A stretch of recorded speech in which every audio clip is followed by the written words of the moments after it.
Hi అండి. అందరికీ నమస్తే. మీరు గనుక మన ఛానల్‌ని ఫస్ట్ టైమ్ చూస్తున్నట్లయితే గనుక మన ఛానల్ సబ్స్క్రైబ్ చేసుకోండి. అంతేకాదు పక్కనే ఉన్న బెల్ ఐకాన్ కూడా యాక్టివేట్ చేసుకోండి. ఫ్రెండ్స్, ఈరోజు ఇందిరమ్మ ఇళ్ళ గురించి ఒక అప్డేట్ అయితే వచ్చిందండి. ఇందిరమ్మ ఇళ్ళకి ఎవరైతే అప్లై చేసుకున్నారో వారందరికీ కూడా ఒక న్యూస్ అయితే వచ్చింది. ఇందిరమ్మ ఇల్లు ముందుగా వీరికి ఫోటో దిగితే ఇల్లు వస్తుందా? ఈ 2 టాపిక్‌ల మీద మీకైతే ఇన్ఫర్మేషన్ ఇస్తానండి. తప్పకుండా వీడియో ఎక్కడ కూడా స్కిప్ చేయకుండా లాస్ట్ వరకు చూడండి. ముందుగా ఫోటో దిగిన వాళ్ళందరికీ కూడా ఇల్లు వస్తుందా అనే డౌట్ మీద మీకు క్లారిటీ ఇస్తానండి. ఫోటో దిగిన ప్రతి ఒక్కళ్ళకి ఇల్లు అయితే రాదండి.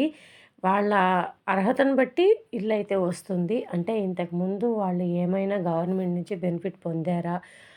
వీళ్ళ ఫ్యామిలీలో ఎవరికైనా గవర్నమెంట్ జాబ్ అనేది ఉందా? లేదంటే వీళ్ళు సేల్ ట్యాక్స్ కడుతున్నారా? ఇన్‌కమ్ ట్యాక్స్ కడుతున్నారా? ఇవన్నీ కూడా చూస్తారండి. ఇవన్నీ కూడా చూసిన తర్వాతే నిజంగా మీరు అర్హులైతే గనక వాళ్ళు ఆధార్ బేస్ మీద మీకు ఏదైనా సరే ఎంక్వైరీ చేస్తారండి ఆన్‌లైన్‌లో.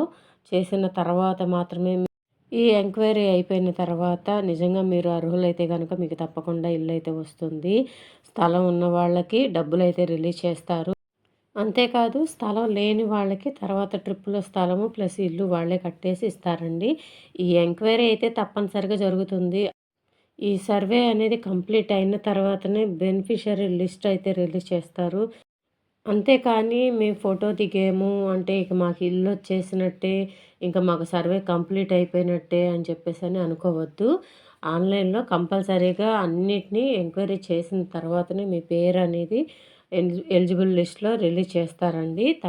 ఇకపోతే ఇందిరమ్మ ఇళ్ళు ముందుగా అసలు ఎవరికి శాంక్షన్ చేస్తారు? అటు స్థలం ఉండి ఇల్లు కట్టుకుంటామన్న వాళ్ళకి గానీ, మాకసలు స్థలమే లేదు, మాకు స్థలం ఇచ్చి ఇల్లు కట్టివ్వండి అని అప్లికేషన్ పెట్టుకున్న వాళ్ళకి గానీ, అసలు ముందుగా ఏ కేటగిరీ వాళ్ళకి ఈ ఇల్లనేది శాంక్షన్ చేస్తారు, ఈ డబ్బులనేది శాంక్షన్ చేస్తారనేది కూడా పూర్తి వివరాలు నేనైతే చెప్తానండి. దానికి సంబంధించిన అప్డేట్ కూడా వచ్చేసింది మనకి. ఇదిగోండి ఇక్కడ చూస్తున్నారు గదా! ముందుగా ఈ కేటగిరీ వాళ్ళనే ముందుగా సెలెక్ట్ చేస్తారంటండి. ఇందిరమ్మ ఇల్లు ముందుగా వీరికే ఇస్తారంట. ఒకటి ఒంటరి మహిళలు, రెండొచ్చేసి వికలాంగులు, మూడవ కేటగిరీ పారిశుద్ధ్య కార్మికులు, నాలుగో కేటగిరీ యువ వితంతువులు. ఈ 4 కేటగిరీ వాళ్ళకి ముందుగా ప్రయారిటీ ఎక్కువగా ఇస్తున్నారంటండి. ముందుగా వీళ్ళకే ఇందిరమ్మ ఇల్లు శాంక్షన్ చేస్తారంట. తర్వాత వేరే కేటగిరీ వాళ్ళండి నార్మల్ కేటగిరీ వాళ్ళని తర్వాత సెలెక్ట్ చేస్తారు. ముందుగా అయితే వీళ్ళనే ఎక్కువ సెలెక్ట్ చేస్తున్నారంటండి. ముందుగా అయితే వీళ్ళకే ఇమ్మని గవర్నమెంట్ జీవో అయితే జారీ చేసిందండి. సో ఇదండి ఇందిరమ్మ ఇళ్ళకి సంబంధించిన అప్డేటు. ఇంకా ఏదైనా డౌట్స్ ఉంటే తప్పకుండా కామెంట్ చేయండి. కామెంట్ సెక్షన్‌లో తప్పకుండా రిప్లై ఇస్తాను మీకు అందరికీ కూడా.